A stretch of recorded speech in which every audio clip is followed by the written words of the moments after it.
Hello and welcome to the YYC Soccer Podcast. My name is Jason Kmet and my co-host is Scott Strasser. Hey, Scott. Hey, Jason. How are you? Pretty good.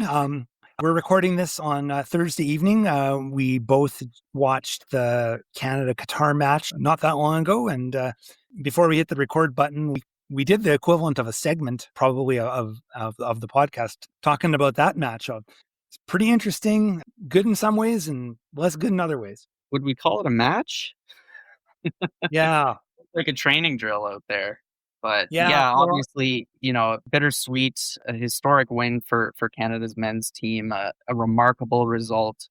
But, the loss of Ismail Kone to a broken leg is definitely adds a tinge of sorrow to an otherwise joyous occasion. Yeah, it kind of took the edge off things. I've never seen players that are winning 6-0 look so sad. But anyway, that's sport. That's the World Cup. That's the World Cup. Part of the deal is you got to figure out a way to keep going. So quite a match, but we're here to talk about Calgary soccer because after all, that is what the YYC Soccer Podcast is all about, right, Scott? Exactly. Our mandate is to focus on soccer in Calgary at the amateur, post-secondary, and professional levels. We talk a lot about the city's two professional teams, those being the Calgary Wild and Cavalry FC, but we don't shy away from topics related to the city's grassroots soccer community or post-secondary teams and players. And at this time of year, we talk a lot about the Calgary teams that compete in the Alberta Premier League. Yeah, and this week our topics are going to include previewing the Calgary Wild in their match against the Montreal Roses. We'll talk about the Alberta Premier League. There were some matches on Tuesday and some matches this weekend we'll preview. We're going to do a review of some of the Calgarians that were playing in Europe this past season. And we have an interview this week. Yeah, I wasn't able to participate, unfortunately, but for the third time, we had on Kendall Showers, the Calgarian, who up until recently has been playing professionally in Greece, most recently for a club called Santa in the Athens area. So, Jason, you had another good chat with Kendall. Yeah, we had a really good chat, and I'm really looking forward to sharing that interview here in a couple segments. Yeah, it's I think it really turned out well. But let's segue over and talk about the Calgary Wild. Hi, this is Carly Johnson, and this is the YYC Soccer Podcast.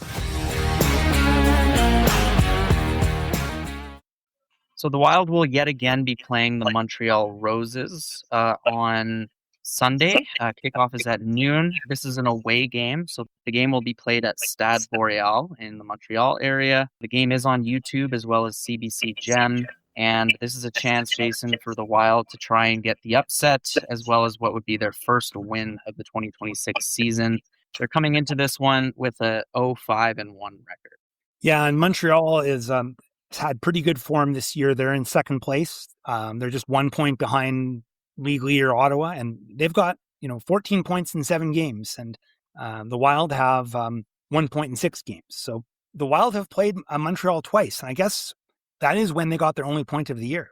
Yeah, I was going to mention back in May, Calgary's lone point of the season came when Maya Jones, in her debut for the club, came on in the 75th minute and scored twice late in dramatic fashion. It's been downhill since there, but that was a high point for the Wild this year. Before that, the home opener, Montreal won 2-0, so a little bit more one-sided in that one. But considering this is the only team that the Wild have gotten a positive result against this year, hopefully that gives the players some confidence. But it's really curious to me, Jason, how they're already playing Montreal for a third time when they haven't yet played Vancouver. Yeah, it's definitely a quirk in the schedule. Wasn't it that their first 3 games, they played Montreal twice, including their first 2 consecutive home matches? Yes. Kind of an odd way it worked out. I don't know. Maybe there's a reason for it, but it is kind of strange, I think, overall. But so this will be their 7th match of the year and their 3rd match against Montreal, I guess. And I believe their 3rd match away from home. They have had a home-heavy start to the season. And as pretty much always, Jason, there are a couple of injuries on the Wild's roster heading into this one. Yeah, we talked last week about how several players were returning from injury, and Anderson Williams played last weekend. Miggy Doherty-Howard came on as a sub, which is great news for the Wild. But there's still 3 players out. Ali Hess still listed as being out as of today. although we've been assured that she's getting close to being able to play. Farkuna Mataj still out, and we still don't have any updates about the nature of her injury status report. We tried to find out something. We didn't really get anything. And Kaylee Books was out last week, and she's now been upgraded from out to doubtful. Yeah, it's an interesting way that the NSL does this injury status report on each team for every match day. But I mean, overall, this is once again probably same like last week, the healthiest the Wild has been this year. Up until this point, they've had a lot more than a couple of injuries. So that's good. And yeah, hopefully with the return of their captain, Maggie Doherty Howard, in the midfield, they'll have a little more defensive solidity than they have in their past 3 games, which ended 4-0, 4-0, and 2-0. This is Kendall Showers, and you're listening to the YYC Soccer Podcast.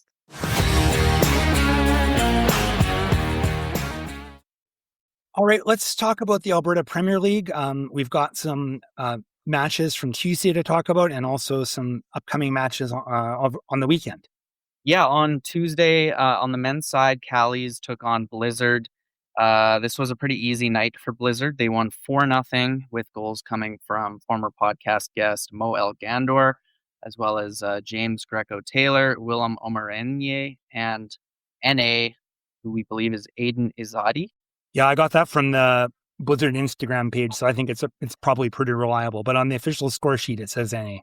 And then on the women's side, exactly the same scoreline. Blizzard beating Callies 4-0.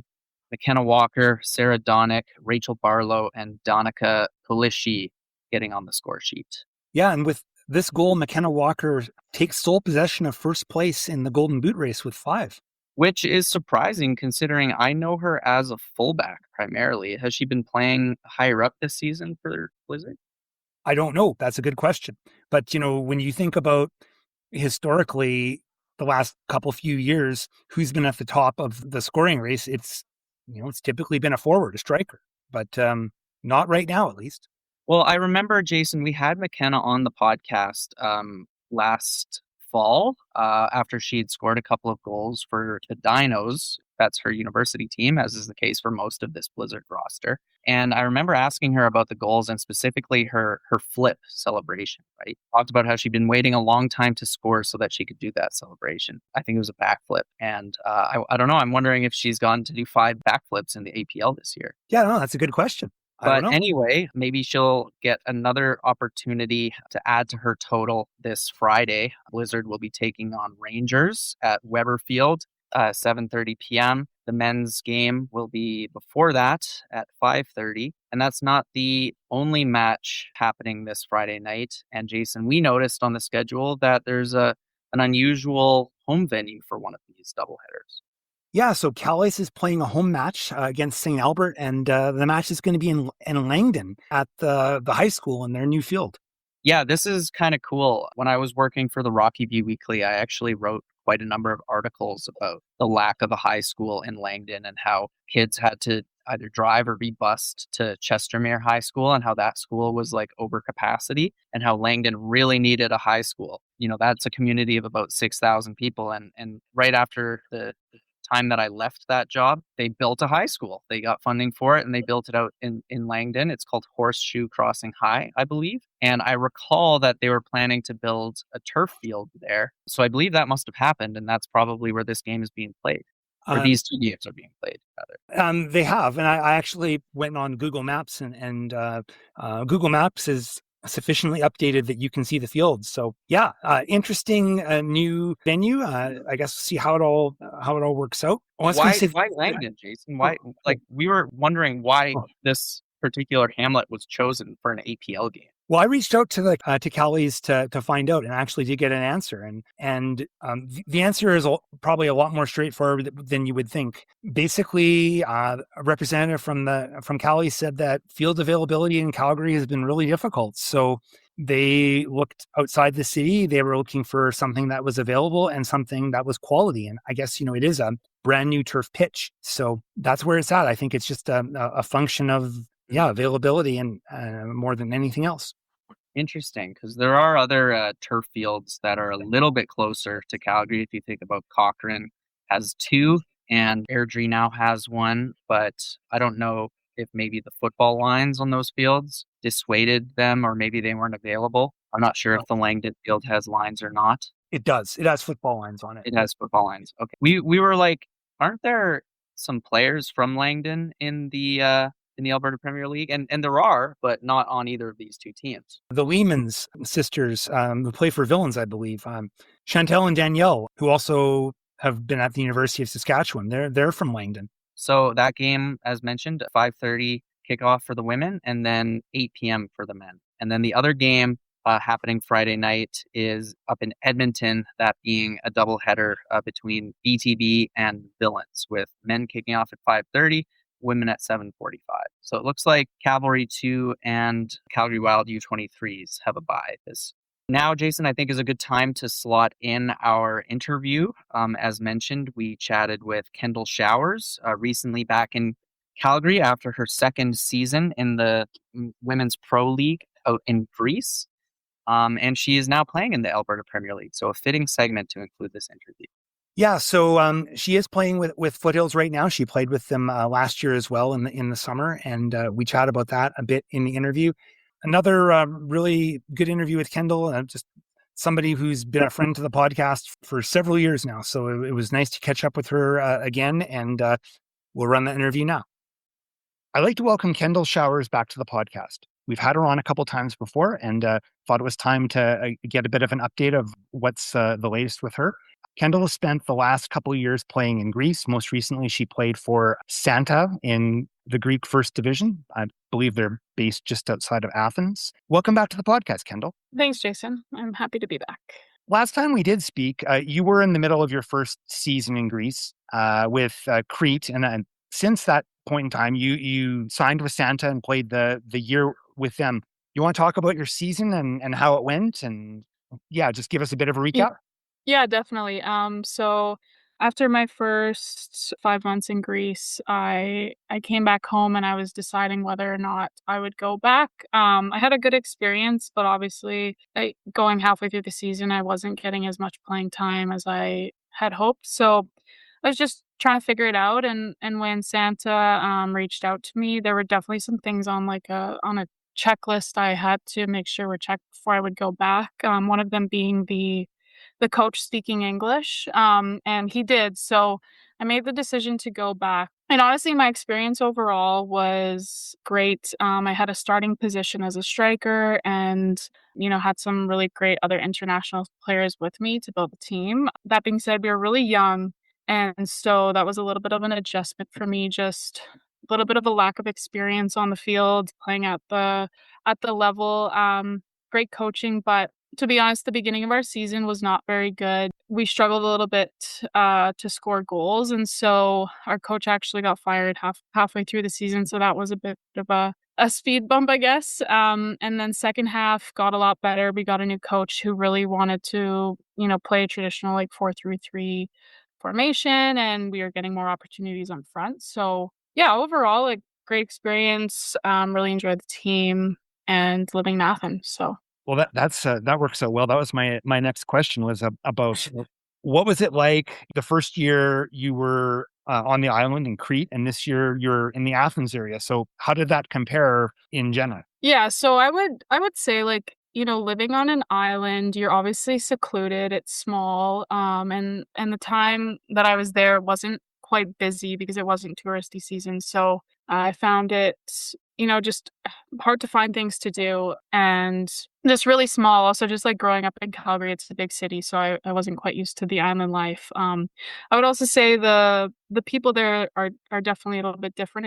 It's more traditional. So I was excited to move to Athens, much bigger city, busier city, and I guess a little bit more liberal, you could say, and open-minded. So there's definitely a change, but I would say Athens was more of a better fit for me, just with the big city and the type of people and definitely more English speakers, so that helped. You mentioned language, so how did that go? Did your second coach, I'm presuming, spoke English as well, but how's it going? How did it go after being in Greece for 2 years, pick up some language, or how did that go? So unfortunately, my second coach on the Santa team didn't speak English, so at least not very well. I'll say like being in Greece for the first 5 months, I didn't know anything, so that was definitely like a huge adjustment. And then going back, I knew some of the main key words in like football key terms, I guess. And then as the months went on, it progressed, and I could understand a lot more better than I could speak it. It's definitely a very, very hard language, and doesn't make a lot of sense, but yeah, I think just getting used to being there and just listening, I had a better understanding of kind of what was going on and wasn't so confused all the time, but still was a pretty big struggle, like with the coach not speaking English and having to get someone to translate a lot of what he was saying. It was hard for him to sometimes get his point across, and for me to have a open conversation with him sometimes too. I think I read this someplace here, and maybe you can just verify this for me. So while you were there, you continued to work your job, working like remotely from Greece in your regular job in Calgary? Yeah, so I will say to anyone who asks me, I think I perfected going overseas and playing professional soccer, because I was so fortunate to keep my remote job, or my job here, as a fundraiser, and did it remotely there. I was working 25 to 30 hours a week for the 10 months on a salary, and so that really was, an amazing thing for me, because it kept me busy during the days, and I was able to keep my connections here and didn't feel so distant. Over the course of the season, I tried my best to keep track of what you were up to, and check in from time to time. And there was one thing I wanted to actually specifically ask you about. So there was an incident regarding field quality in one match, and one of your teammates got injured. Like, do you want to talk about that a little bit? Because it Yeah. seems like I want to know more about that. Yeah, I can definitely talk about that. It could have probably might have been the worst day of my life. Well, one of them there, but yeah. So basically, what had happened is we went to play on a turf field in an area called Volos, and 3 weeks prior, a team had gone to play, and the refs actually had deemed the field like conditions too bad to play. So the game was canceled and the team had to forfeit. And so when we traveled there, we had kind of the same expectations that we wouldn't have had to play on it, just because of how bad the quality of the pitch was. And unfortunately, due to whatever reasons behind the scenes, the refs decided to have the game go on, and so we began to play. But the first situation that happened was actually to me, and I received the ball and took a touch outside, and it went off the sidelines. And after the end of the pitch, there was like a metal crate or grate in the ground, and I actually stepped onto it and I fell in. So my foot fell through a metal grate into a well, and I could have like really severely hurt myself.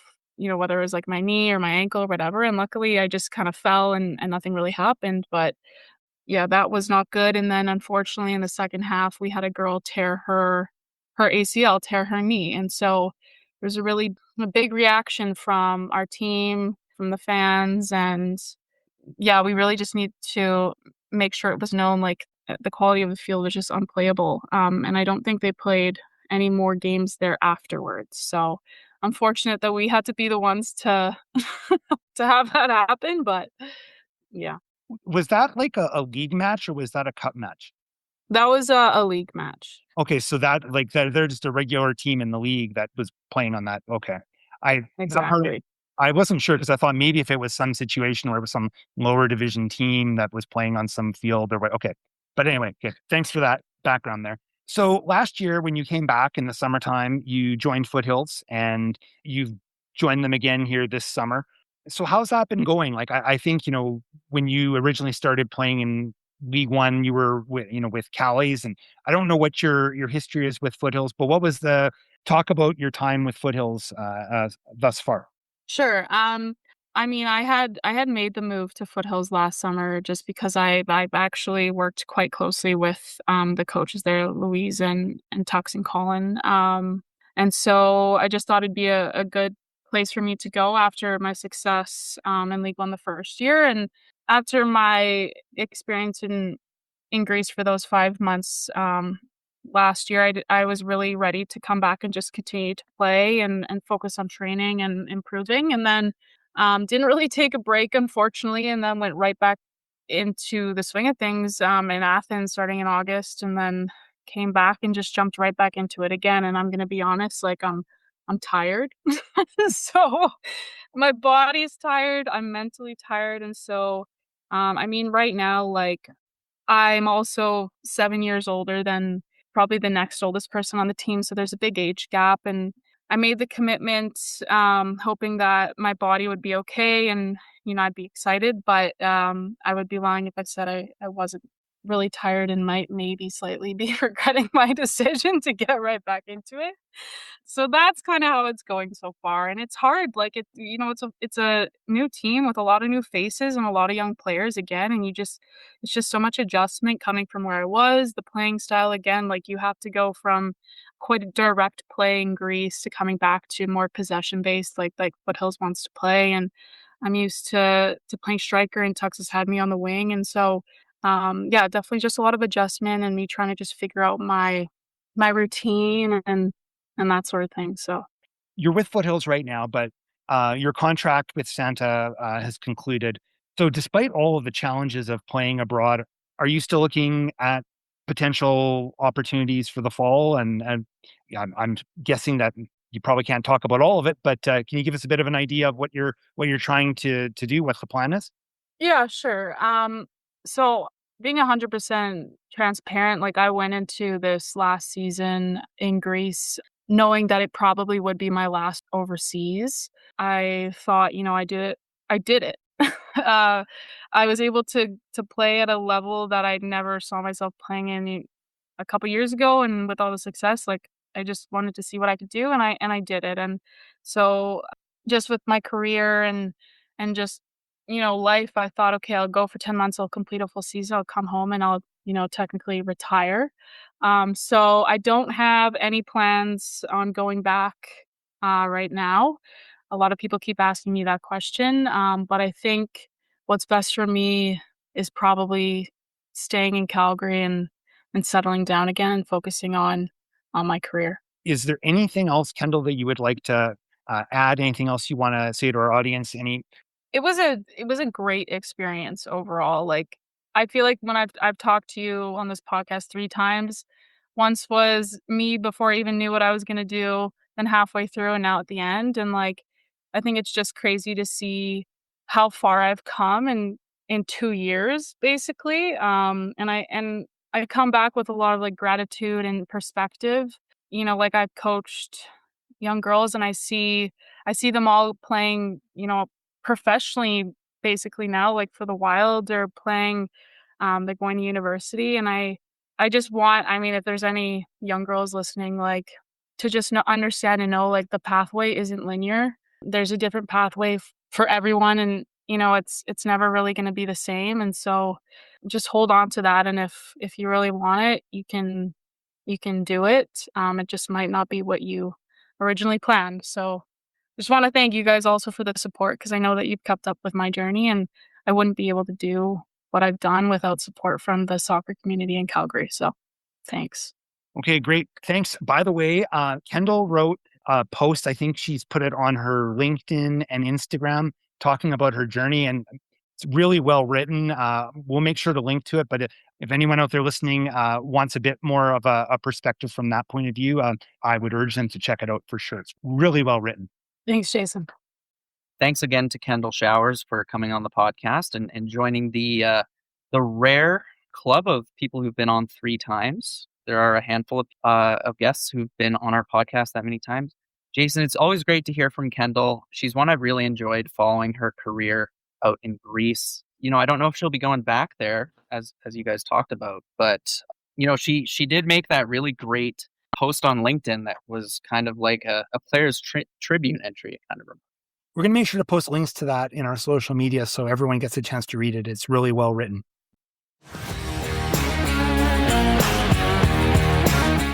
Hey guys, Scott Kennedy here, and you're listening to the YYC Soccer Podcast.